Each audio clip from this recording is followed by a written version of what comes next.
అందరికీ నమస్కారం. శ్రీమద్ భగవద్గీత ఆధ్యాత్మిక రహస్యాలు అనే శీర్షిక ద్వారా శ్రీ త్రినాథ్ గారు ధారావాహిక ప్రసంగం చేస్తున్నారు. వారి ధారావాహిక ప్రసంగంలో ఈ రోజు 256వ ప్రసంగం చేస్తున్నారు. శ్రీ త్రినాథ్ గారికి స్వాగతం. భగవద్గీత ఆధ్యాత్మిక రహస్యాలు ఈ కార్యక్రమాన్ని వీక్షిస్తున్నటువంటి సోదర సోదరిమణులందరికీ కూడా హార్దిక స్వాగతం, సుస్వాగతం, నమస్కారం. అద్భుతమైనటువంటి కార్యక్రమాన్ని నిర్వహిస్తున్నటువంటి వాళ్ళు డాక్టర్ ఆచార్య బిట్టు వెంకటేశ్వర్లు గారికి మరొకసారి ధన్యవాదాలు చెప్పుకోవాలి. మనందరం కూడా సంస్కృతి సంపద అనేటువంటి ఒక ఛానల్ని మనం పూర్తిగా సమర్థించాలి. అందరూ కూడా ఈ కార్యక్రమాన్ని చూస్తున్న ప్రతి ఒక్కరు కూడా ఈ యొక్క ఛానల్ని సబ్స్క్రైబ్ చేయాలి. అదేవిధంగా ఏ విధంగా దాన్ని ముందుకు తీసుకుని వెళ్ళాలో ఆ విధంగా మనం దానికి అనుకూలంగా మనం చర్యలు తీసుకోవాలి. ఎందుకంటే ఇటువంటి ఛానల్స్ మనం ప్రోత్సహించాలండి. ఇటువంటి ఛానల్స్ చాలా అరుదుగా ఉంటాయి, కొద్ది మందే ఉంటాయి. సబ్స్క్రిప్షన్స్ కూడా కొన్ని లక్షల్లో ఉంటాయి. పనికిరాని ఛానల్స్, మన జీవితాన్ని ఉద్ధరించినటువంటి ఛానల్స్ కొన్ని లక్షల వ్యూస్ ఉంటాయి, లక్షల సబ్స్క్రిప్షన్స్ ఉంటాయి. బాగా ధనం కూడా వాళ్ళకి సమృద్ధిగా వస్తుంది. కానీ ఎటువంటి లాభాపేక్ష లేకుండా, ప్రతిఫలాపేక్ష లేకుండా నిస్వార్థంగా మీరు కూడా ఈ యొక్క ఏజ్లో మీరు గుర్తుంచుకోండి. ఇప్పటికీ రిటైర్ అయ్యి 15 సంవత్సరాల పైన అవుతుంది. అయినప్పటికీ కూడా చాలా యాక్టివ్గా ఉంటూ ఈ యొక్క కార్యక్రమాన్ని వారు నిర్వహిస్తున్నారు. ముందుగా వారికి కూడా మనస్ఫూర్తిగా అందరి తరఫున నమస్కారం తెలియజేస్తున్నారు. శ్రీమద్ భగవద్గీత ఆధ్యాత్మిక రహస్యాలు తెలుసుకోవడం అనేది మన జీవితం తప్పకుండా శ్రేష్టంగా అవుతుందండి. దాని తిరుగులేని సత్యము, తిరస్కరించలేని సత్యము. దాని కొన్ని లక్షల మంది మీకు నిదర్శనంగా కూడా ఉన్నారు. ఆధ్యాత్మికత అంటే ఏంటంటే సూక్ష్మ జ్ఞానం. సూక్ష్మ జ్ఞానం అంటే ఆంతరిక జ్ఞానం. ఆంతరిక జ్ఞానం ఎప్పుడు కూడా ఏమవుతుందండి, ఏమంటారు, సెల్ఫ్ స్టడీ అంటారు చూసారా. నిరంతరం కూడా మనకి ఏమవుతుందంటే ఆత్మిక శక్తి నిండుతుంది నిరంతరం. అది ఒక కంటిన్యూస్ ఫ్లో అన్నమాట, అది ఆగదు. ఏమైందండి, ఇది ధార్మికత అంటే మనం ఏదో ఒక 5 నిమిషాలు పూజ చేసుకున్నామంటే 5 నిమిషాల వరకు ఫోకస్ చేస్తాము, ఫలానా సంకల్పం చేస్తాం, ఫలానా కోరికలు కోరుకుంటాం, తర్వాత వెళ్ళిపోతాం, మళ్ళీ మర్చిపోతాం. దీనికి విభిన్నంగా ఏం చేస్తున్నామంటే ఆధ్యాత్మికత నిరంతరం. అందుకని సదా సతతము నిత్యము అని భగవద్గీతలో 26 శ్లోకాల్లో స్పష్టం చేయడం. అంటే నిరంతరము కనెక్ట్ ఉండాలంటే ఖచ్చితంగా ఆధ్యాత్మిక మార్గమే శరణ్యము, వేరి మార్గమే లేదు. నిరంతరం ఎట్లా ఉండగలుగుతాం చెప్పండి? నిరంతరం భక్తి చేయగలుగుతారా? దేహభ్రాంతిలో కూర్చొని మీరు భక్తి చేయగలరు? నిరంతరం పూజలు జరుగుతాయా? మనం వంటలు వండుకొని మనం భోజనం చేయాలి కదా, ఉద్యోగ వ్యాపారం చేయాలి కదా, ఎలా కుదురుతుందండి? నిరంతరం అంటే కేవలం ఆధ్యాత్మిక జగత్తులో పరమాత్మక స్మృతి చేసుకుంటూ మనం ముందుకు వెళ్తూ ఆ కర్మను మనం చేయవచ్చు. మరొక విషయం ఏంటంటే ఆధ్యాత్మిక జీవనాన్ని కాస్త అలవాటు చేసుకోగలిగితే స్టార్టింగ్లో కొంచెం ఇబ్బందిగా ఉంటుంది, అర్థమైందండి. అంతా కొన్ని కఠినంగా అనిపిస్తాయి, కానీ ఒకసారి అలవాటు అయిపోతే చాలా సులువు అనమాట. అందుకనే భగవద్గీతలో ఏమని చెప్పాడంటే 9వ అధ్యాయం 2వ శ్లోకంలో వస్తుంది, రాజవిద్య రాజగుహ్యం అంటూ పవిత్రమిదం ఉత్తమం ప్రత్యక్షావగమం ధర్మ్యం అంటూ సుసుఖం కర్తుం అంటాడు. సుసుఖం కర్తుం అంటే మీరు ఈ యొక్క ఆధ్యాత్మిక జీవనాన్ని మీరు ఆస్వాదిస్తూ ఉన్నప్పుడు కూడా మీరు చక్కగా ఆ జీవనంలో ఉన్న ప్రతి క్షణము కూడా సుఖాన్ని అనుభవం చేస్తారు. ఎందుకు ఆ సుఖం అనుభవం చేస్తామంటే నిరంతరము కూడా పరమాత్మతో కనెక్ట్ అయి ఉంటాం కాబట్టి. ఇది పరమాత్మ కూడా మన యొక్క జీవిత భాగస్వామిగా ఉంటారు. అర్థమైంది? మన కుటుంబ సభ్యుల్లో భగవంతుని కూడా చేర్చుకుంటాం. పరమాత్మ అంటే ఎప్పుడో ఒకసారి ఏదో ఒక విగ్రహం ద్వారా, విగ్రహంలో ఒక మూర్తి ద్వారా ఏదో ఒక 5 నిమిషాలు 10 నిమిషాలు పూజ చేసుకునే విధంగా మనం తయారు చేసుకున్నాం. కానీ ఆధ్యాత్మికంలో మనం గుర్తిస్తాము, చక్కగా వారి శక్తులు గుణాలు ఆస్వాదిస్తాం, తీసుకుంటాం. రాజయోగం అనే ఇన్స్ట్రుమెంట్ ద్వారా, దీని ద్వారా మరొక అడ్వాంటేజ్ ఏంటంటే ఆయుష్ పెరుగుతుందండి. అర్థమైందండి? ఆయుష్ పెరుగుతుంది. యోగ కర్మసు కౌశలం అంటున్నాడు చూసారా. ఎప్పుడైతే కుశలత్వం, ఎఫిషియన్సీ వస్తుందో, నేర్పరితనం వస్తుందో, మన మనసులో నుంచి వ్యర్థ చింతన పోతుందో, నెగిటివ్ నకారాత్మక చింతన పోతుందో, మంచి ఆలోచనలు మాత్రమే చేస్తామో, అర్థమైందండి. అప్పుడు ఏమవుతుందంటే మనకి అనారోగ్యం కూడా దగ్గరికి రాదు. ముఖ్యంగా సైకోసొమాటిక్ జబ్బులు అంటారు చూసారా. సైక్ అంటే మనసు, మానసిక ఒత్తిడితో కూడుకున్నటువంటి జబ్బులు ఏవి కూడా మన దరిదాపుల్లో రాదు. ఎవరికైతే లేవో ఈ యొక్క ఆధ్యాత్మిక జీవనాన్ని కొనసాగిస్తే దగ్గరికి రమ్మన్నా కూడా రావండి. ఉన్నవాళ్ళు ఏం చేస్తారంటే ఈ యొక్క రాజయోగ అభ్యాసం ద్వారా ఆత్మని శక్తిశాలిగా తయారు చేసుకుంటూ ఆత్మని శక్తిశాలిగా చేసుకోవడం అంటే ఏంటి? నేను ఎవరినో అన్న సంగతి చాలా స్పష్టంగా గమనిస్తున్నాను. నేను ఈ యొక్క భౌతిక శరీరానికి యజమానిని.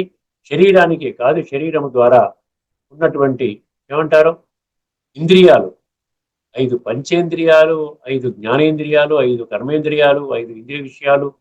అర్థమైందండి. దీంతో పాటుగా మనస్సు కూడా ఒక ఇంద్రియం అన్నారు కదా. మనసు, బుద్ధి, సంస్కారాలు, ఇవన్నీ స్పష్టమైన నాలెడ్జ్ ఉంటే చూసారా, ఈ జ్ఞానం ద్వారా మనలో విచక్షణ పెరుగుతుందండి. పవర్ ఆఫ్ డిస్క్రిమినేషన్ పెరుగుతుంది, పవర్ ఆఫ్ జడ్జిమెంట్ పెరుగుతుంది. ఏదో విధంగా ఏదో అనేసామండి, వాడితో తిట్టేసాం, మాట్లాడేసాం, అది చేయకుండా ఉంటే బాగుండేది, ఇలా చేసి ఉంటే బాగుండేది, నిజంగా ఆ రోజున నేను అనుకోకుండా ఒక మాట అన్నానండి, దాంతో నాకు నిజంగా వారితో నాకు సంబంధం పోయిందండి, రేపటి రోజున నాకు వారితోనే నాకు పని ఉన్నప్పుడు నేను వాళ్ళ దగ్గరికి ఎలా వెళ్తాను, ఏ ముఖం చూపించుకుని వెళ్తాను, ఇవన్నీ చూసారా తొట్టుపాటు. అంటే టకటకటకటకట డెసిషన్ తీసేసుకుంటాం మన ధార్మిక జగత్తులో, భౌతికంగా ఉంటాం కాబట్టి. కానీ ఆధ్యాత్మికంలో ఆలోచన శక్తిని మనం పొదులు పెడుతున్నాం కాబట్టి, మనసులో ఉన్నటువంటి కుళ్ళు ఆలోచనలు తొలగించుకొని శక్తిశాలి ఆలోచనలు పెట్టుకుంటున్నాం కాబట్టి మనలో ఏమవుతుందంటే తొట్టుపాటు ఉండదు, కంగారు నిర్ణయాలు ఉండవు. ప్రతిదాన్ని ఆలోచించే ముందు కూడా ఆలోచిస్తాం. అర్థమైంది? ఒక మాట అనే ముందు కూడా ఆలోచిస్తాం, ఈ మాట అంటే కరెక్టేనా, ఈ మాట అనొచ్చా లేదా. అర్థమైంది? ఇవన్నీ కూడా ఏమవుతుంది, జ్ఞానం అన్నమాట. జ్ఞానం ఆత్మజ్ఞానం. ఆత్మజ్ఞానం కంటే మించిన జ్ఞానం లేదండి. Self realisation leads to self transformation. ఆత్మే విశ్వ పరివర్తన. ఇంకొకటి ముఖ్యమైన విషయం ఏంటంటే, ప్రపంచం మారాలి, వాళ్ళు మారాలి, వీళ్ళు మారాలి అన్నటువంటి ధోరణి నుంచి మనం బయటపడతామండి. అర్థమైందండి? ఎవరు మారకపోయినా నేను మారతాను. అటువంటి విధంగా భగవంతుడు మనకి శిక్షణ ఇస్తున్నారు వర్తమాన సమయంలో. ఇన్ని లక్షల మంది దీన్ని ఆస్వాదిస్తూ జీవితాన్ని శ్రేష్టంగా, సర్వాంగ సుందరంగా తయారు చేసుకుంటున్నారు అంటే ఇది మామూలు విషయం కాదండి. ఇక్కడ ఏ సంస్థ వాళ్ళు కూడా, ఎక్కడ మీరు ప్రపంచంలో ఉన్న ఏ ధార్మిక సంస్థ తీసుకోండి, ఏ ఆధ్యాత్మిక సంస్థ అన్న పేరు పెట్టుకున్న సంస్థ తీసుకోండి, ఈ యోగాలు అన్నటువంటి సంస్థలు కూడా చాలా, ఎక్కడైనా ప్రపంచవ్యాప్తంగా ఈ భూమండలంపై ఉన్న ఏ సంస్థ అయినా కూడా ఉన్నటువంటి విద్యార్థులు ఒకటే మార్గంలో, ఒకటే పరమాత్మ యొక్క శిక్షణ ద్వారా ఆ విధంగా ముందుకు వెళ్తున్నటువంటి విషయం అండి. ఇప్పుడు మనం కర్మ ఫలితాన్ని విడిచిపెట్టండి అన్నటువంటి రంగంలో భగవంతుడు కర్మల గుహ్యగతిని చెప్తున్నాడు. కర్మల గుహ్యగతి అతి లోతైనది అంటున్నాడు ఒక శ్లోకంలో. ఇప్పుడు అదే శ్లోకాన్ని మనం చర్చించకపోతున్నాం. ఎందుకంటే ఈ లోతైనది అంటే అర్థం ఏంటంటే మామూలుగా ఎవరికి అర్థం కాదు. ఎందుకు భగవంతుడే ఆ పదాన్ని ఎందుకు వాడాడు చెప్పండి. ఈ కర్మల గుహ్యగతి మామూలు విషయం కాదు, తేలికైన విషయం కాదు, ఏదో క్యాజువల్ గా చర్చించుకునే విషయం కాదు. ఇది చాలా లోతైన విషయం. ప్రొఫౌండ్ అంటాడు ఇంగ్లీష్ లో. అర్థమైందండి? ఎంతో డీప్ గా మనం సమయాన్ని కేటాయించుకొని మనం కూర్చొని అర్థం చేసుకోవడానికి మనం చాలా నిశ్చయాత్మకంగా దృఢ విశ్వాసంతో కూర్చొని అర్థం చేసుకునే విషయం, కానీ ఇది తేలికగా తీసుకునే విషయం కాదు. అర్థం చేసుకోండి, లోతైన విషయం. అందుకనే భగవద్గీతలో మనం ఏం తెలుసుకున్నాం? మనం గత ఎపిసోడ్లో మనం ఏం తెలుసుకున్నామండి? గత ఎపిసోడ్లో 4వ అధ్యాయంలోని 16వ శ్లోకం కదా గత ఎపిసోడ్లో తెలుసుకున్నది. ఇప్పుడు మనం అదే ఆర్డర్లో 4వ అధ్యాయంలోని 17వ శ్లోకాన్ని మనం చూడబోతున్నాం. చాలా జాగ్రత్తగా వినండి. ఇదివరకు మనం ఏం తెలుసుకున్నామండి? కిం కర్మ కిం కర్మేతి, కిం కర్మ కిం అకర్మ, కిం కర్మ కిం అకర్మ. అర్థమైందండి? దీంట్లో కవయో అప్యత్ర మోహితాహ అన్నాడు. కవయ అంటే విద్వాంసులండి. కవయ అంటే సర్వోన్నతులు. ఈ యొక్క సమాజంలో ఉన్నటువంటి చాలా పెద్దవాళ్ళు. ఏ రంగంలో అయినా తీసుకోండి, అంత హయ్యెస్ట్ లెవెల్లో ఉన్నటువంటి, నేను చెప్పాను కదా, అన్ని రంగాలలో ఉన్నటువంటి వాళ్ళు, ఈవెన్ ధార్మిక జగత్తులో ఉన్నటువంటి సాధువులు, సన్యాసులు, విశిష్ట ప్రవచనకారులు, అదేవిధంగా వర్తమాన సమాజంలో చాలా పెద్ద పెద్ద పోస్టుల్లో ఉన్నటువంటి వాళ్ళు, జడ్జిలు కావచ్చు, లేకుండా డాక్టర్లు, ఇంజనీర్లు, సైంటిస్టులు, ఇటువంటి వాళ్ళందరూ కావచ్చు అనమాట. అటువంటి వాళ్ళు కూడా భగవంతుడే డిక్లేర్ చేస్తున్నాడు. ఏం చెప్తున్నాడండి? అటువంటి వాళ్ళు కూడా ఈ కర్మ మరియు అకర్మ, ఈ రెండింటి యొక్క స్పష్టమైనటువంటి నిర్వచనము మరియు ఈ రెండింటి మధ్య ఉన్నటువంటి స్పష్టమైన భేదాన్ని గుర్తించలేదు. భగవాను వాచ, నేను చెప్పడం లేదు. అర్థమైందండి? భగవంతుడు ఏమన్నాడు? కిం కర్మ కిం అకర్మ కవయో అప్యత్ర మోహిత మోహిత అంటే పజిల్ అన్నమాట. అది ఇంకా చాలా ఆశ్చర్యంగానే ఉంది. ఏమిటి ఈ భగవద్గీతలో ఎన్నో భాష్యాలు చెప్పారు, ఎన్నో పుస్తకాలు చదువుకున్నాం, అయినా మనకి స్పష్టంగా అర్థం కాలేదు. అందుకనే ఇంతమంది మనుషులు చెప్పినా మీకు అర్థం కాలేదు కాబట్టి నేనే వచ్చి చెప్తున్నాను అంటున్నాడు.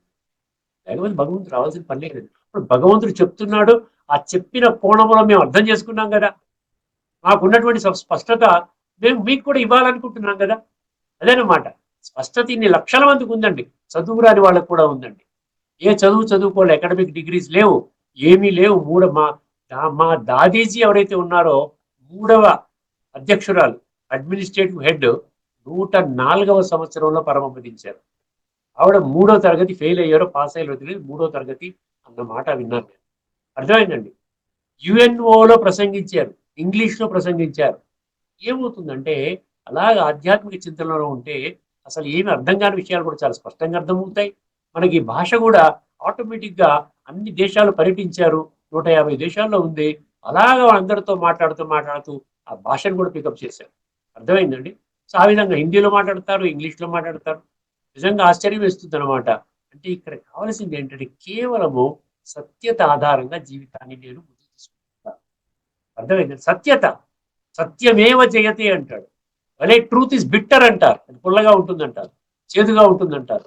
కానీ దానివల్ల వదిలేస్తున్నాం. అది కొంచెం కష్టంగానే ఉంటుంది, కషాయం బాగోదు తీసుకోవడం.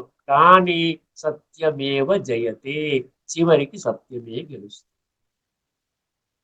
ఒక్కసారి ఈ శ్లోకాన్ని వినండి, చాలా అద్భుతంగా చెప్పాడు ఆయన. ఏమన్నాడు? కిం కర్మ కిమకర్మేతి కవయోప్యత్ర మోహిత తత్తే కర్మ ప్రవక్ష్యామి యజ్ఞాత్వా మోక్షసే అశుభాత్ అన్నాడు. ఎంత మంచి, ఎంత ఎంత శక్తిశాలి స్టేట్మెంట్ అండి. ప్రపంచంలో ఎవరైనా చెప్పారండి?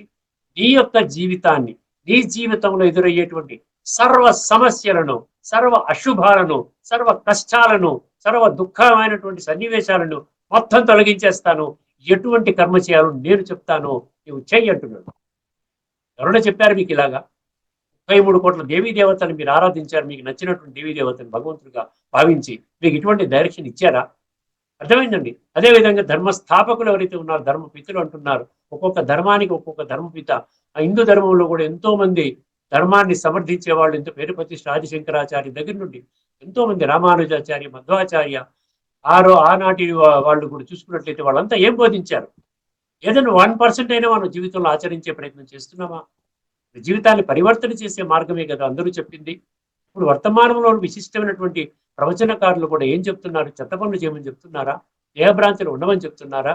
ఇటువంటి విధంగా నువ్వు కుళ్ళిపోయినా పర్వాలేదు, మా యొక్క ప్రవచనం వినండి, మీకు ముక్తి, జీవన్ముక్తి కలుగుతుందని చెప్తున్నారా? వాళ్ళు కూడా దాని సారాన్ని మనం గ్రహించగలిగితే మంచి మార్గాన్ని నడవండి అని చెప్తున్నారు. ఆలోచించండి, తీక్షణంగా ఆలోచించండి. అంధవిశ్వాసం వల్ల ఏమీ కూడా లాభం లేదు. అంధవిశ్వాసము, మూర్ఖ విశ్వాసము, మూఢ విశ్వాసము, నేను ఏది పట్టుకుంటే, నేను ఏది చెప్తే అదే కరెక్టు, అహంకారంతో కూడుకున్నటువంటి వ్యవహారము, ఇవన్నీ కూడా ఆధ్యాత్మిక జగత్తులో మీకు ఎటువంటి ప్రగతిని కూడా మీకు కలుగ చేయలేదు. ఈ విషయాన్ని మాత్రం ఇప్పుడు ఈ శ్లోకాన్ని వినండి. ఏమన్నాడు? ఏ కర్మ నువ్వు చేస్తే నీ జీవితంలో కష్టాలు తొలగుతాయో ఆ కర్మ నేను చెప్తాను అంటున్నాను. దానికి సమాధానం ఇప్పుడు చెప్తున్నాను వినండి. 4వ అధ్యాయంలోని 17వ శ్లోకం. కర్మణో కియపి బోద్ధవ్యం. జాగ్రత్తగా వినండి శ్లోకం, చాలా బాగుంటుంది. కర్మణో కియపి బోద్ధవ్యం చ వికర్మణః అకర్మణశ్చ బోద్ధవ్యం గహనా కర్మణో గతి. లాస్ట్ పదం ఏమన్నాడు? గహనా కర్మణో గతి అన్నాడు. కర్మల గుహ్య గతి అతి లోతైనది అంటున్నాడు. దాన్ని తెలుసుకోకపోతేనండి మీరు ఏమైనా చేసుకోండి, ఈ ఒక్క జీవితానికే పరిమితం చేసుకుంటున్నారు. స్వర్గంలోకి రారు, ఎట్టి పరిస్థితిలో కూడా రారు. ఎందుకంటే స్వర్గములోకి రావాలి అంటే ఆత్మలో ఇప్పటి వరకు చేసిన జన్మలుగా చేసిన నీచ, నికృష్ట, భ్రష్ట, దుష్ట, పాప కర్మల ఫలితముగా పేరుకుపోయిన తమో ప్రధాన సంస్కారాలని సతో ప్రధానంగా కడుక్కోవాలి. భగవంతుడు కడుక్కునే విధానం చెప్తున్నాడండి. భగవంతుడా నేను 1000 కొబ్బరికాయలు కొడతా, నీదే కడుగు అంటున్నాం మన భక్తి మార్గంలో.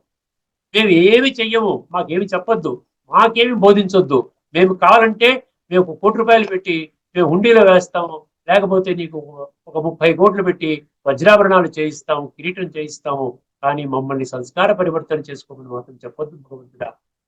దానివల్ల పప్పులే ఉడకమంటున్నాడు భగవంతుడు. ఒక్కసారి పదవిచ్ఛేదం చేద్దామండి. ఏమన్నాడు? కర్మణో హి అపి బోద్ధవ్యం అన్నాడు. బోద్ధవ్యం అంటే తెలుసుకోవాలంట. అసలు కర్మ అంటే ఏమిటో తెలుసుకోవాలంట. ఈ రోజున కర్మ అంటే ఏమిటో తెలియదు మనకి. ఏది పడితే అది కర్మలు చేసేసుకుని అదే సత్యమైన కర్మ, నేను చేసిన కర్మని బ్రహ్మాండమైన కర్మ అనుకుంటున్నాం. కర్మణో హి అపి బోద్ధవ్యం అంటే, బోద్ధవ్యం అంటే గుర్తించాలి, గ్రహించాలి, బుద్ధినేత్రాన్ని తెరుచుకోవాలి. భగవంతుడు చెప్పినటువంటి మార్గాన నడిస్తేనే నీవు ఆ కర్మలు శ్రేష్టంగా అవుతాయి. భగవంతుడు ధర్మ సంస్థాపన కర్తవ్యాన్ని మనం పోషించే విధంగా, సమర్థించే విధంగా ఉండాలి. ఎందుకంటే భగవంతుడికి శరీరం లేదు. భగవంతుడు తన ఇష్టమైనటువంటి, తన మాట వినేటువంటి ఎవరైతే ఉన్నారో తన పిల్లల మాధ్యమముగా భగవంతుడి కర్తవ్యాన్ని వర్తమానములో నిర్వహిస్తున్నారు. ఇప్పటికే ఇన్ని లక్షల మంది ఎలా తయారయ్యారనుకుంటారు చెప్పండి? ఇన్ని లక్షల మంది తయారు చేయడం అంటే మాటలండి. ఇన్ని లక్షల మందిని సాత్విక బుద్ధిగా తయారు చేసుకుంటూ ముందుకు వెళుతూ ఆ విధంగా నిత్యము శిక్షణ ఇస్తూ రాజయోగము, ఈశ్వరీయ జ్ఞానం, ఈ 2 ప్రక్రియలు 16వ అధ్యాయంలో మొదటి శ్లోకంలో ఉంటాయి చూసారా? జ్ఞాన యోగ వ్యవస్థిత అంటాడు. జ్ఞానము మరియు యోగము. యోగం అని 93 శ్లోకాల్లో ఉంది. అర్థమైందండి? ఈ జ్ఞానం అంటే ఏమిటి? ఆత్మజ్ఞానము, పరమాత్మ జ్ఞానము, సృష్టి చక్ర జ్ఞానము. శరీరము కాదు అని చెప్పే జ్ఞానము. నువ్వు దేహం అనుకుంటే అజ్ఞానము అన్నాడు. అర్థమైందండి? సో ఈ యొక్క పరమాత్మ యొక్క చెప్పినటువంటి జ్ఞానాన్ని బాగా అర్థం చేసుకొని ఏం చేయాలండి? ఆ జ్ఞాన మార్గాన్ని మనం జీవించి అనుభూతి చెందుతూ, పరమాత్మ అనుభూతి చెందుతూ, ఆత్మ యొక్క అనుభూతి చెందుతూ పరమాత్మతో యోగము చేయడం అదనమాట. అర్థమైందండి? ఆ విధంగా నడుచుకుంటే దానిని ఏమంటున్నాడు? శ్రేష్ఠ కర్మ, నిస్వార్థ కర్మ. ఎందుకంటే భగవంతుడి కోసం చేస్తున్నాను కదా నేను. ఎప్పుడైతే మీకు ఆలోచన పడింది అనుకోండి, ఇది నేను భగవంతుడి కోసం చేస్తున్నాను, మన అహంకారం బయటికి పోతుంది. నేను చేస్తున్నాను అన్న అహంకారం, కర్తృత్వ భావన. అందుకనే మేము ప్రతినిత్యంలో మాకు మురళి అని వస్తుంది. అందులో ఏమంటాడు? కరణ్ కరావన్ హార్ భగవాన్ అంటాడు. చేసేవాడు, చేయించేవాడు భగవంతుడే. నీవేమి లేదు, నిమిత్తము. You are just an instrument.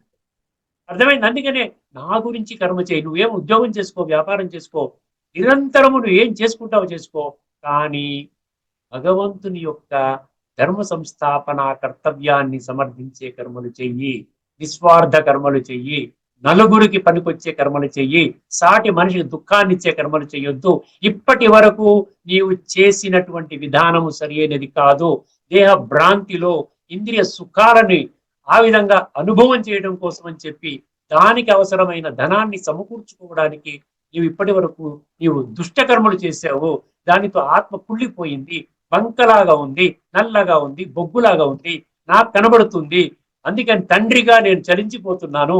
నా బిడ్డకి ఎలా తెలియచేయాలి, నా బిడ్డని ఎలాగా నా యొక్క మార్గంలోకి నన్ను ఆ విధంగా వచ్చేలాగా నేను ఎలా చేయాలని తపన పడుతుంది. రకరకాల విధాలుగా భగవంతుడు చెప్తున్నాడు. ఇది జ్ఞానం అండి. భగవద్గీత అంటే జ్ఞానము. భగవద్గీత శాస్త్రం కాదు. శాస్త్రం అంటే మనం ఏం చేస్తాం? పఠన, పారాయణ, శ్రవణ, ప్రచారం. జ్ఞానం అంటే ఎవరి కోసం? నా గురించి. భగవంతుడు జ్ఞాన సాగరుడు. అర్థమైందండి? అంటే ఏమవుతుంది ఇక్కడ? నేను కేవలము ఆత్మ అనుభవం చేసుకుంటూ పరమాత్మతో కనెక్ట్ అయి ఉన్నాను, అంతే. ఇంకా నేనేం చెయ్యను. అప్పుడు ఏమవుతాయంటే, శరీరం ఉన్నది అంటే త్రిగుణాలు వస్తాయి. శరీరం ఉన్నది అంటే బాడీ కాన్షియస్నెస్ నుంచి మనకి ఏం తీసుకొస్తుంది? త్రిగుణాలు ఈ ప్రభావంలోకి వస్తాయి. దాని ప్రకారంగా అవి నువ్వు రజోలో ఉంటే రజో లెవెల్లో చేస్తుంటాయి, తమోలో ఉంటే తమో లెవెల్లో చేస్తాయి. నీ కొంచెం సాత్వికత ఉన్నది అంటే మంచి కర్మలు చేస్తావు. చూసారా, సమాజంలో ఎంతో మంచి మంచి వాళ్ళు ఉన్నారు కదా. అర్థమైంది? సమాజంలో మంచి మంచి వాళ్ళు ఉన్నారు, నిస్వార్థంగా చేస్తున్నారు, అందరినీ గౌరవిస్తున్నారు. సాటి మనిషిని గుర్తించి వాళ్ళ యొక్క హోదాని చూసి, వాళ్ళ కులము చూసి, వర్ణము చూసి, మతము చూసి, భాష చూసి, దేశము చూసి, వాళ్ళ యొక్క ఏమంటారు యొక్క ఎకనామిక్ స్టేటస్ చూసి చేయట్లేదు కదా. ఎవరినైనా వెళ్ళిన తర్వాత బాగున్నావయ్యా, ఎలా ఉన్నావు, బాగున్నావా, చాలా రోజులు అయింది అని ఎంత ప్రేమగా పలకరిస్తారు చూడండి. సంస్కారము. అందుకనే సంస్కార పరివర్తన ఎక్కడ జరుగుతుందంటే ఆత్మ పరమాత్మతో కనెక్ట్ అవుతూ ఉన్నప్పుడు ఆటోమేటిక్ గా సంస్కారం. అందుకని భగవంతుడు నువ్వేమి చేయొద్దు, మిగతా నేను చేస్తాను, నువ్వు నన్ను స్మృతి చేయంటాడు. అర్థమైంది. అప్పుడు గుణాలలో ప్రభావం వస్తుంది. గుణాలు రజో ఉన్నప్పటికీ కూడా అది సాత్వికంగా పరివర్తన చెందుతుంది. తమో ఉన్నా కూడా అది మళ్ళీ రజో కింద, మళ్ళీ రజో నుంచి సాత్వికంగా పరివర్తన చెందుతుంది. మంచి గుణాలు నిరంతరం పరమాత్మ చెప్పినటువంటి జ్ఞానాన్ని మన బుద్ధిలో పెట్టుకుంటాం కాబట్టి, ఇగో ఇది చేయొద్దన్నాడు, ఈ మార్గాన్ని వెళ్ళొద్దన్నాడు, ఈ మార్గం ఇవాళ ఉదయమే చర్చించుకున్నాము, కోపం చేయొద్దన్నాడు. సో ఈ విధంగా మనకు కొంచెము అక్కడ ఆ విధంగా కొంచెము అడ్డుకట్టబడుతుంది అనమాట. మనలో కంట్రోల్ వస్తుంది. అందుకని కర్మ ఏం చేయాలంటున్నాడు? నా యొక్క ధర్మ సంస్థాపన కర్మలు చేయాలి. కర్మణ అంటే బోద్ధవ్యం, బోద్ధవ్యం చ కర్మణోహ్యపి బోద్ధవ్యం అంటే కర్మ గురించి ఆయన ఇది కర్మ గురించి చెప్తాడు. తర్వాత ఏమన్నాడు? కర్మణోహి బోద్ధవ్యం, బోద్ధవ్యం చ వికర్మణ అన్నాడు. రెండవది వికర్మణ. అక్కడ కర్మలలో ఏమొస్తుంది? సోల్ కాన్షియస్నెస్ వస్తుంది. ఇక్కడ ఇక్కడ వికర్మణలో బాడీ కాన్షియస్నెస్ వస్తుంది. గుర్తుపెట్టుకో, బాడీ కాన్షియస్ రాగానే ఏమొస్తుందంటే దేహాభిమానం అంటారు దాన్ని. దేహాభిమానం అనగానే ఈ గో వస్తుంది. ఈ జీవో, ఈ జీవో అంటే ఎవరు అన్నారు పెద్దవాళ్ళు? ఎడ్జ్ గాడ్ అవుట్ అన్నారు. అక్కడ ఈగో ఉన్నవాడికి భగవంతుడి గురించి మీరు ఎంత ప్రయత్నం చేసినా కూడా భగవంతుడి యొక్క సత్యమైన పరిచయాన్ని పొందలేరు. సత్యమైన ప్రాప్తిని అంటే అనుభూతిని, వారసత్వాన్ని పొందలేరు. ఎందుకంటే బాడీ కాన్షియస్, బాడీ ద్వారా పరమాత్మని కనెక్ట్ చేయలేదు. పరమాత్మ ఏం చెప్తున్నాడు? నాకు శరీరం లేదు. నాకు శరీరం లేనప్పుడు మీరు శరీరంతో వచ్చారంటే నాకు ఎలా కనెక్ట్ అవుతారు? అర్థమైందండి? నాకేమో శరీరం లేదు, మీరేమో శరీరంతో వస్తున్నారు. అర్థమైందండి? నేను శరీరంలో వచ్చాను అంటే మీరు శరీరంతో వచ్చారంటే పర్వాలేదు. అందుకని మీకు దేవీ దేవతలు కనెక్ట్ అవుతున్నారు, ధర్మపితలు కనెక్ట్ అవుతున్నారు. ఎదురుగుండా ఉన్నటువంటి సాధువులు, సన్యాసులు, ఋషులు, మునులు, పీఠాధిపతులు, మఠాధిపతులు, ఎంతమంది ఉన్నారు, జగద్గురువులు, మహామండలేశ్వరులు, వీళ్ళందరితో కనెక్ట్ అవ్వగలుగుతున్నారు మీరు. ఎందుకంటే వాళ్ళు దేహం, మీరు దేహం. వాళ్ళు ఆత్మాభిమాని స్థితిలో లేరు, మీరు ఆత్మాభిమాని స్థితిలో లేరు. అందుకని వాళ్ళు ఏమి ఇవ్వలేరు. వాళ్ళు కూడా ఆత్మపరంగా నా పిల్లలే. వాళ్ళు మనందరికీ సోదరులు అవుతారు. మీరు వాళ్ళ ద్వారా, సోదరుడి ద్వారా మీరు ఏం చేస్తున్నారు? పరమాత్మ యొక్క వారసత్వాన్ని తీసుకుని ప్రయత్నం చేస్తున్నారు. అది ఎన్ని జన్మల ద్వారా మీరు చేస్తున్నారు, అయినా ఇప్పటి వరకు మీకు దొరకలేదు. మీరు రాంగ్ రూట్లోనే వెళ్తున్నారు, కష్ట కష్టాలు పడుతున్నారు. బాగా డబ్బు ఉంది, సుఖంగా ఉండొచ్చు కదా. డబ్బే నిజంగా సుఖాన్ని ఇచ్చేలాగుంటే, ఆనందాన్ని ఇచ్చేలాగుంటే, మీ కష్టాలు తొలగించేలాగుంటే, బాగా ఉన్న ధనవంతులు 60 సంవత్సరాలకు హార్ట్ అటాక్ ఎందుకు వస్తుందండి? 60-70 సంవత్సరాలకు ఎందుకు వెళ్ళిపోతున్నారు? బాగా రిచెస్ట్ ఫ్యామిలీస్ లో 104 సంవత్సరాలు బతికారని చెప్పారు ఎక్కడైనా? మామూలు కుటుంబాల వాళ్ళు బ్రతుకుతున్నారు. అవునండి, ప్రతిరోజు గంట సేపు నడుస్తానండి, నేను ఎక్కువగా ఈ పొల్యూషన్ లేకుండా ఉంటూ మా గ్రామంలో ఉంటానండి, అక్కడ పచ్చ పైర్ల మధ్యలో ఉంటానండి, నేను తినే ఆహారం ఇంత తేలిగ్గా తీసుకుంటానండి, పండించిన ఫ్రూట్ తీసుకుంటాను. ఇవన్నీ తీసుకుంటారా? గొప్పవాళ్ళు సమృద్ధిగా తింటారు. ఏదైతే తినకూడదో అటువంటి ఆహారాలు కూడా తింటారు. న్యాచురల్ గా తినే ఆహారం తినరండి. అందుకని ఆహారం మీద కూడా ఒక చెప్పాడు. సాత్విక ఆహారం అంటే ఏమిటి, రాజసిక ఆహారం అంటే ఏంటి, తామసిక ఆహారం అంటే ఏంటి, ఎంత అది అవసరం అంటే భగవంతుడు చెప్పాల్సింది ఏం తినాలో కూడా చెప్పాడు. అది కూడా మనం ఏదో ఒక ఎపిసోడ్ లో ఆ 3 శ్లోకాలు చెప్తాను మీకు. ఇన్ని కోణాలలో కవర్ చేస్తున్నా కూడా భగవంతుడు నిరాకారుడు కాబట్టి నేను వారిని గుర్తించే ప్రయత్నం చెయ్యను, నేను నమ్మను, విశ్వసించను. అది ఏదో ఒక వర్గం వాళ్ళు, బ్రహ్మకుమారిస్ అనేవాళ్ళు, వాళ్ళు చేసుకుంటే చేసుకోనివ్వండి, ప్రాప్తులు ఎవరు చేసుకుంటే చేసుకున్న వాడికి చేసుకున్నంత మాదేవ. వికర్మలు ఎందుకు జరుగుతున్నాయి? స్వార్థపూరిత కర్మలు. అక్కడ కర్మ దగ్గర నిస్వార్థ కర్మలు, భగవంతుని యొక్క ఆదేశం మేరకు భగవంతుని యొక్క దివ్య కర్తవ్యాన్ని సమర్థించే కర్మలు, ప్రపంచ పరివర్తన చేసే కర్మలు. అర్థమైంది? ఎలా చేస్తాం? మనం ఏం చేయక్కర్లే, మనం ప్రపంచాన్ని మొత్తం పరివర్తన చేయక్కర్లే. నిన్ను నువ్వు పరివర్తన చేసుకుంటే ప్రపంచ పరివర్తన చేసినట్లే. నీకు నువ్వే విషయ వికారాల వలయ నుండి బయటకు వచ్చి, దేహాభిమానం నుంచి బయటకు వచ్చి ఆత్మచింతన చేస్తే ఒక్క వారం రోజుల్లోనే ప్రతినిత్యం ఒక 15 నిమిషాలు ఆత్మచింతన చేయండి, నీకు కొంచెం కరెంటు పాస్ అవుతుంది. అప్పుడు చెయ్యాలన్న ఆసక్తి కలుగుతుంది. నిజంగానే నాలో శక్తి వస్తుంది, ఇంతకుముందు ఎప్పుడు ఇంత శక్తి అనిపించలేదు. ఒక వారం 10 రోజులకే, లేకపోతే 1 మంత్కే ఎక్కడండి 1200 నెలలు మీ ఆయుష్, 36,500 రోజులు. 36,500 రోజుల్లో ఒక 100 రోజులు తీసుకోండి. ఆ మాత్రం 0.001% కూడా శ్రమ చేయకపోతే మీకు అర్హత లేదు. అంతే, మీ ఇష్టమే. భగవంతుడు చెప్తున్నాడు, భగవంతుడు చెప్పడం ఆయన పని. వింటాడా వినడా అనేది మీ ఇష్టమే కదా. అది అంటారు కదా, we can take the horse near the pond whether to drink or not, అది దాని ఇష్టం. ఒక గుర్రాన్ని ఒక సరస్సు దగ్గర తీసుకుని వెళ్ళి తాగు తాగు తాగు అంటే మూతి పెట్టినా కూడా అది బయటకు లాగేస్తుంది, మేము కాలుతో తంతుంది. అదే తాగాలా వద్దా అనేది దానికి మీరు తీసుకుని వెళ్తారు. అదేవిధంగా భగవంతుడు కూడా మనకి జ్ఞానాన్ని ఇస్తున్నాడు, అది తీసుకోవాలా వద్దు. అందుకనే ఏంటంటే వికర్మలు, వికర్మలు అంటే ఏంటంటే కామ క్రోధ లోభ మోహ అహంకారాలతో కూడుకున్నటువంటి విషయ వికారాలు, పంచ వికారాలతో దానితోనే జీవితం గడపడం. లోభం, అందులో లోభం ఇచ్చాడు కదా. అదేవిధంగా క్రోధం అన్నాడు, కామవికారం నంబర్ 1 అన్నాడు. త్రివిధం నరకస్యేదం ద్వారం నాశనమాత్మన కామ క్రోధ తదా లోభ తస్మాదేతత్రయం త్యజేత్ అన్నాడు కదండి. తక్షణమే విడిచిపెట్టమని చెప్పాడు. ఉడికిన అన్నాడా? తక్షణమే. తస్మాత్ ఏతత్రయం త్యజేత్ అన్నాడు. 3 నరకానికి ద్వారాలను, స్వర్గానికి రావు అని చెప్తున్నాడు. అర్థమైందండి. విషయ వికారాలు నీ జీవితాన్ని భ్రష్టు పట్టిస్తున్నాయన్నాడు 2వ అధ్యాయంలోని 62వ శ్లోకము, 63వ శ్లోకం. విషయ వికారాల గురించి 205 శ్లోకాలు ఉన్నాయండి భగవద్గీతలో. అంటే వికర్మ అంటే ఏమిటి నాకు తెలియదండి, సుకర్మ అంటే ఏంటో తెలియదండి, కర్మ అంటే నాకు తెలియదు, అకర్మ అంటే తెలియదు అని కాదు. అమాయకంగా ఉంటే కాదండి. బుద్ధి నేత్రాన్ని తెరవండి, కేవలం బుద్ధి నేత్రాన్ని తెరవండి. మీకు లౌకిక పరంగా చదువులు అక్కర్లేదు, లౌకిక పరంగా ఈ యొక్క ధార్మిక గ్రంథాల పఠన పారాయణ శ్రవణ అక్కర్లేదు, ఏమీ అక్కర్లేదు. కేవలము నేను సత్య మార్గాన్ని నడవడానికి ఇష్టపడుతున్నాను.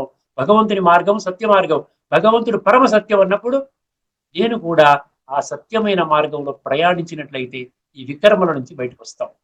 అర్థం, విషయ వికారాలు అర్థమైందండి. విషయ అంటే భగవంతుడి యొక్క కర్తవ్యానికి భిన్నంగా అడ్డుకట్ట వేసే కర్మను చేస్తున్నాం అన్నమాట. అందుకని ఏమన్నాడు భగవంతుడు? ఏమన్నాడు? సింపుల్ గా ఏమన్నాడు? ఏమన్నాడండి? పరిత్రాణాయ సాధూనాం వినాశాయ దుష్కృతాం అనేసాడు. ఒక్కసారి నువ్వు నా మాట వినకపోతే నువ్వు నాకు అక్కర్లేదు, నువ్వు ఈ యొక్క జన్మలో ఎంత అనుభవించాలో అనుభవించినైనా తర్వాత నువ్వు సత్యయుగంలోకి రావు. నేను స్థాపన చేసేటువంటి కార్యక్రమంలో పూర్తిగా 100% సమర్థించే కర్మలు చేసే వాళ్ళతోనే నేను ధర్మ సంస్థాపన కర్తవ్యాన్ని చేస్తాను. భగవంతుడి యొక్క వాగ్దానం అండి.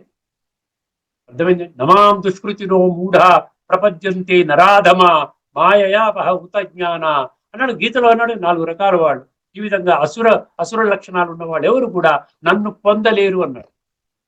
అదేవిధంగా నేను స్థాపన చేసిన యజ్ఞాన్ని ఎవరైతే శ్రద్ధ పెట్టరో, భగవంతుడు పెద్ద యజ్ఞాన్ని స్థాపన చేశాడు. విశ్వ పరివర్తన యజ్ఞము అంటే విశ్వాత్మలందరి యొక్క సంస్కార పరివర్తన యజ్ఞము.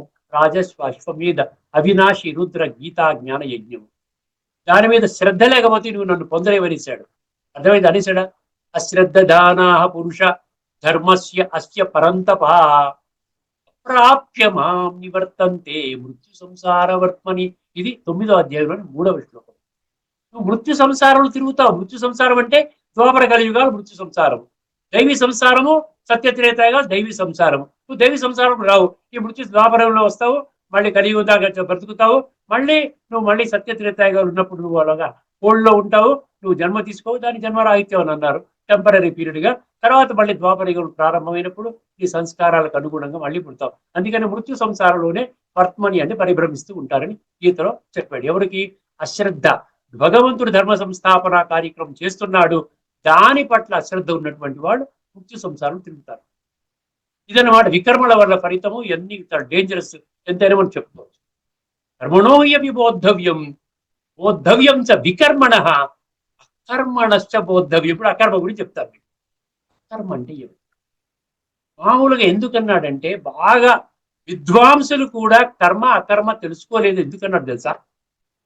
కర్మ అంటే కర్మ చేయటము, వికర్మ అంటే అకర్మ అంటే కర్మ చేయకపోవటం. అర్థమైంది? అంతే అనుకున్నారు. కర్మ చేయటము, కర్మ చేయకపోవటం, యాక్షన్లెస్నెస్, కర్మ రాహిత్యము, కర్మ చేయటం. అది కాదంటున్నాడు భగవంతుడు. ఏ కర్మ చెయ్యాలి చెప్తున్నాడు. కర్మ చేయటం అంటే ఏంటి? ప్రతి కర్మలో కూడా పరమాత్మ యొక్క శక్తి నింపుకునే కర్మలు చెయ్యాలి అంటే దాన్ని కర్మయోగము అన్నాడు. అర్థమైందండి? కర్మయోగం అంటే ఏంటి? కర్మలలో కూడా యోగం ఉండాలి. యోగము అంటే ఆత్మ పరమాత్మ కలయిక. ఇప్పుడు అకర్మ అంటే ఏమిటి? అకర్మ అంటే కర్మ మానేశాను, నేను కర్మ బంధనంలోకి రాను అని కాదు. కర్మలో ఏముండాలంటేనండి, కర్మ బంధనములోకి తీసుకుని వెళ్ళే కర్మలు చేయకూడదు. అర్థమైందండి? దాన్నే నైష్కర్మ్య సిద్ధి అంటాడు.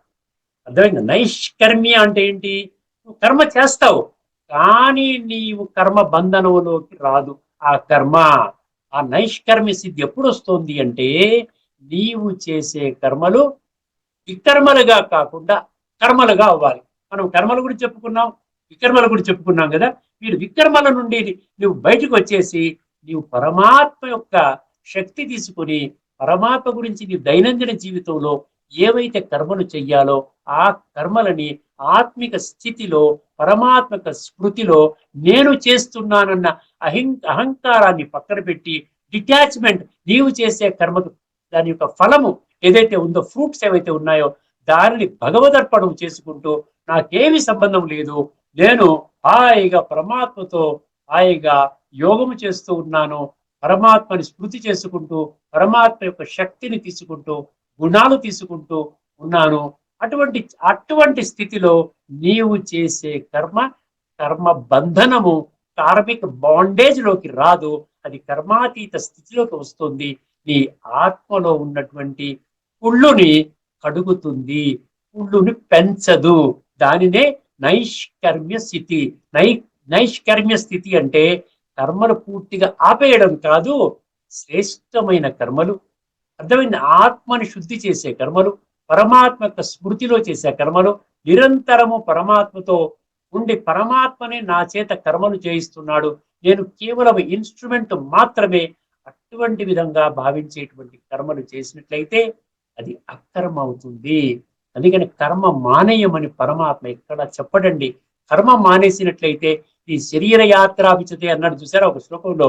ఈ శరీర యాత్ర ఎలా నడుస్తుంది? రోడ్డు మీద అడుక్కోండి, ఇతరుల మీద ఆధారపడమని, ఒక పారాసైట్ లాగా ఉండమని భగవంతుడు చెప్తాడు ఎక్కడైనా? అది ఎక్కడా చెప్పడు. కర్మ సన్యాసం గురించి చెప్పడం లేదు, భగవంతుడు కర్మ యోగాన్ని మాత్రమే చెప్తున్నాడు. అర్థమైందండి. గహనా కర్మణో గుహ్యగతి. గహనా కర్మణో గతి అంటే ఇది కర్మల గుహ్యగతి అంటున్నాడు. సో కర్మ వికర్మ అకర్మల గుహ్యగతి మనకి ఈ శ్లోకంలో చాలా స్పష్టంగా తెలియచేయడం జరిగిందండి. ఇది ఈ శ్లోకం ద్వారా మనం నేర్చుకున్నటువంటి తత్వము. ఇప్పుడు భాష్యకారులు ఈ శ్లోకం గురించి ఏం చెప్పారు ఒకసారి తెలుసుకుని ఈ యొక్క ఎపిసోడ్ ని మనం సంపన్నం చేసుకుందామండి. కర్మణో హి అపి బోద్ధవ్యం బోద్ధవ్యం చ వికర్మణ అకర్మణం చ బోద్ధవ్యం అకర్మణశ్చ బోద్ధవ్యం గహనా కర్మణో గతి. ఇది శ్లోకం. ఒకసారి ఇందులో ఏమి ఇచ్చారో చూద్దాం. కర్మతత్వమును తెలుసుకొనవలెను. తత్వము గుర్తుపెట్టుకోండి. కర్మతత్వము, తత్వం అంటే వాస్తవిక స్థితి, సత్యము, తార్కికము, అర్థం ఇంగిత జ్ఞానముతో కూడుకున్న కర్మ. కర్మతత్వమును తెలుసుకొనవలెను, అట్లే అకర్మ స్వరూపమును కూడా ఎరుగవలెను. ఎవరికి చెప్తున్నాడండి? మనకు కాదు, 850 కోట్ల మనుషులకు కాదనుకున్నాం, ఎవరికో చెప్తున్నారు. ఎక్కడో ఉన్నటువంటి గాలిలో ఉన్నటువంటి వాళ్ళకి చెప్తున్నాడు. మనుషులకు చెప్పడం లేదని భావిస్తున్నాం, కానీ మనకే చెప్తున్నాడు. మనకు కూడా కాదు, నాకే చెప్తున్నాడు అని ఎవరైతే భావిస్తారో వాళ్ళ జీవితం పరివర్తనం. ఒకసారి గమనించండి, ఇక్కడ కర్మతత్వం తెలుసుకునవలెను, అట్లే అకర్మ స్వరూపమును కూడా ఎరుగవలెను, వికర్మ లక్షణములను కూడా తెలుసుకొనుట చాలా అవసరము. వికర్మ లక్షణములను కూడా తెలుసుకున్నట చాలా అవసరము. ఏలనన కర్మతత్వము అతి నిగూఢమైనది, అంటే అతి లోతైనటువంటి విషయం. అర్థమైంది? ఇక్కడితో మనం యొక్క చర్చను ముగించుకుందాం. తదుపరి ఎపిసోడ్లో మరొక అద్భుతమైనటువంటి శ్లోకంలోని లోతైన తత్వము, ఈ కర్మల గుహ్య గతి, భగవంతుడు ఏ విధంగా మనకి శ్రేష్ఠ కర్మలు చేసే విధంగా ప్రేరణ కలిగిస్తున్నాడో ఆ విషయాలు తెలియజేసేటువంటి మరొక శ్లోకంతో మీ ముందుకు వస్తానండి. అంతవరకు సెలవు. అందరికీ నమస్కారం. లోకా సంస్థ.